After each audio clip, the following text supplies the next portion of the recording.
There is a growing desire for the healing arts to treat today's afflictions. Based on natural remedies and the prevention of disease. 1 in every 5 Canadians are using some kind of alternative care. Over the decades, more and more Canadians have come to accept the pills and tinctures.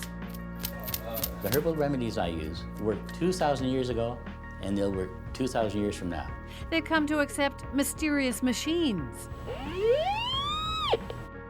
and medically unrecognized treatments, attracted by the promise of naturopathic practice. The medicine stimulates the body to heal itself. Naturopathy has evolved with the times and become a regulated profession in 5 provinces. Because I think of the growing popularity of naturopaths, governments have thought, we've got to step in and regulate them. For health policy expert Tim Caulfield, that's a problem. It quickly morphs from a story of safety to a story of efficacy, to a story of legitimization. They are increasingly positioning themselves as science-based primary care providers. Naturopathic doctors are primary care healthcare providers, and we are a first point of contact for a lot of patients. In some regulated jurisdictions, naturopathic doctors like Eric Marsden are allowed to do a lot of what a family physician might do. Naturopathic doctors do perform things like physical examinations, do order laboratory work, do perform proper patient histories. Even for critics, it isn't hard to see why many turn to naturopathic medicine first. People are concerned about the role of big pharma.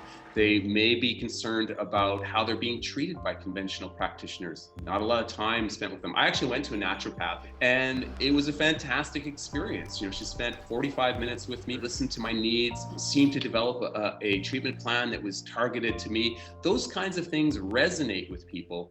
Regulated practitioners like Marsden say they don't want to replace doctors, just give patients the best of both worlds. A lot of times there's a focus of either or, and I don't think that's the way we should be working. I think it's an all hands on deck, everybody with the patient in the center. But who's accountable when the patient at the center dies? We don't know, because there haven't been a lot of cases that have set the parameters of negligence for naturopaths. But there are a few, like when Montreal naturopath Mitra Jevan Marty treated an elderly man with a magnesium injection. A common naturopathic practice, but the injection turned out to be contaminated. Last year, a judge ruled she acted according to her training, in good faith. My father died 16 hours after leaving her office. How she can be totally acquitted, we just don't understand. Criminal charges, malpractice suits, professional sanctions like losing a license, for naturopaths, all possible, but there's a catch. They would be held, and this is important, they'd be held to the standard of a reasonable naturopath, which is arguably very different from the standard of a reasonable physician. So, for example, if a naturopath commonly prescribes homeopathy, then that's the standard of care, even though it's completely decoupled from scientific reality. Marsden, who practices in Ontario, says in that province, licensed naturopathic doctors have both the training and a duty to know when conventional medicine is necessary. We have clear standards of care guidelines, and one of those is mandatory referrals. We're looking at things like infection. We're looking at high fevers, the duration of infection. Are there neurological signs or symptoms?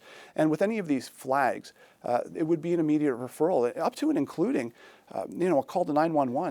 But many naturopathic doctors are still giving treatments that have little or no scientific evidence to back them up. We don't have alternative physicists. We don't have alternative engineers working on our bridges, but we have this kind of room in the context of health. If a profession is claiming to be science-based, if it's claiming that these therapies are effective in a scientific way, we should hold them to that standard.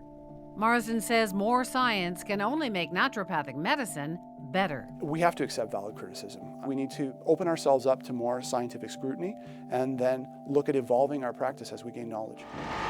And no matter what treatments people choose, knowing the science is critical, because sometimes blind faith just isn't enough.